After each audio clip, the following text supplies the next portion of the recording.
Hey story seekers, it's Nisha and you are now listening to Nisha's Open Diary, where the stories are real and the tea is all about me.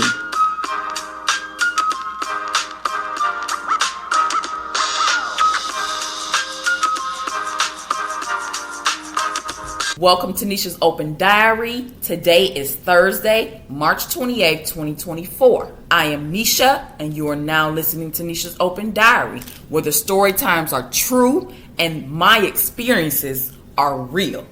Now look, I'm sharing a lot of my personal and intimate things about my life. Some people may say I'm oversharing.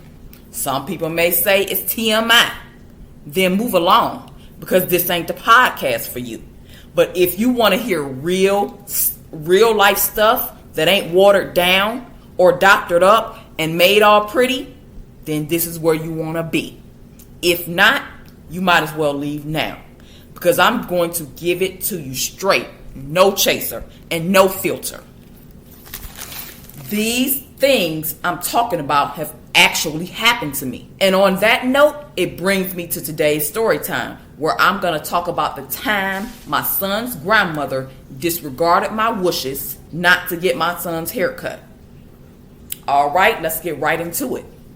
So, my son was getting ready to turn 1. It was like a month or so before he turned 1, like it's maybe April, May-ish, because he would turn 1 in June.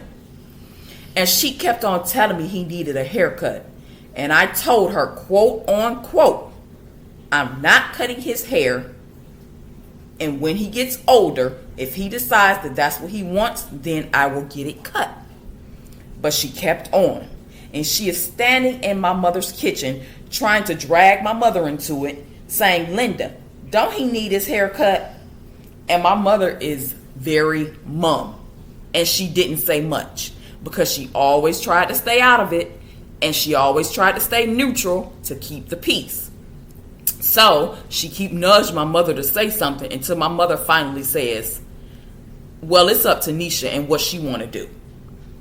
So this went on for a little while. She kept pressing the issue, and I kept telling her the same thing. No, I'm not cutting his hair. So, and mind you, my son had braids. Once after he was born and his hair started growing so much, I started having my mother cornrow his hair in different styles, because I couldn't braid, and I still can't braid until this day. So one day his grandmother came and she got him for a visit with her. And when she brought my son home, his hair had been cut. You should have seen my face. I was pissed. And then she asked me, Tanisha, are you mad? And I respond, yes. And I'm trying so bad, so hard not to disrespect her. Because what I really wanted to say was, BITCH, didn't I tell you I wasn't cutting my son's hair? He is my son, not yours. You the grandmother. Stay in a grandmother's place. Then she says she wanted to cut his hair to see how much, or if he looked like his father and the rest of them. Because if you was to know his father and his grandfather and his uncle, they have a distinct look. They all look so much alike. And I was like to my mother, if she trying to do that, it seemed like she don't believe that it's his baby. Then I told my mother, if it is a paternity test she want, we can do that. I ain't worried about nothing. I know where this thing done been and who done been in it. And I said, I guarantee you, if we go on Maury, I won't be looking stupid, nor running off the stage, falling down crying. Y'all done seen Maury. Y'all know how it go. It wouldn't have been me. And I'm 1,000% sure of that. I wouldn't have been the dummy to sit up there, oh, I know it's his baby. Oh, I'm 100% sure it's his baby. Then the paternity test come back and it ain't his. Wouldn't have been me.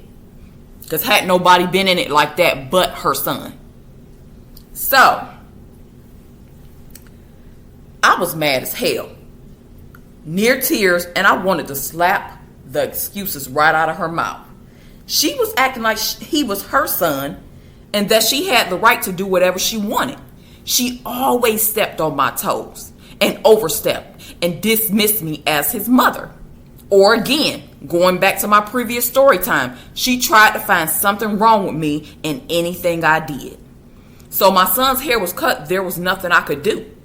She didn't even bring me back the hair. Don't you know, like some people, when they get they baby's first haircut, if it's a boy, they'll save the hair. You know, it's like a little keepsake. They might put it in a little bag or something like that and put it inside the baby book. That's what I would have done. She didn't even do that. She didn't even do that much. She just didn't care. She stole a precious moment from me that I could never get back. His first haircut. And she didn't even get why I was upset. Or maybe she just didn't care.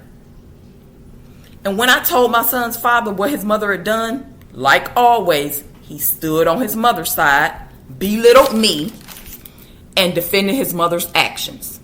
And then that's when my son began to get haircuts. And he's been getting haircuts ever since. She decided to get his first haircut before he even turned 1 year old. And his grandmother and father tried to make it seem like I was the issue, when his mother was the one who didn't understand boundaries. And from that point on, she kept doing whatever she wanted when it came to my son.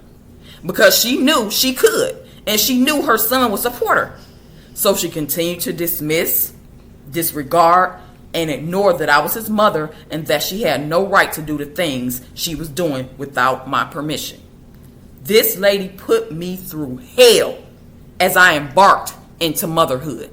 Instead of embracing me, teaching me, and showing me how to do things and go about things, it seems like she set out to make things harder for me and tried to mother my son her way.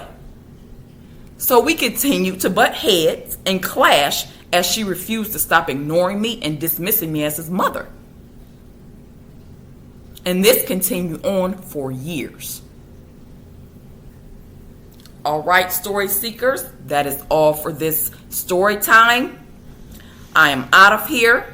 Make sure you follow me on all socials at Nisha's Open Diary and my website at nishasopendiary.podbean.com. And until next time, I will meet you where the pen meets the diary.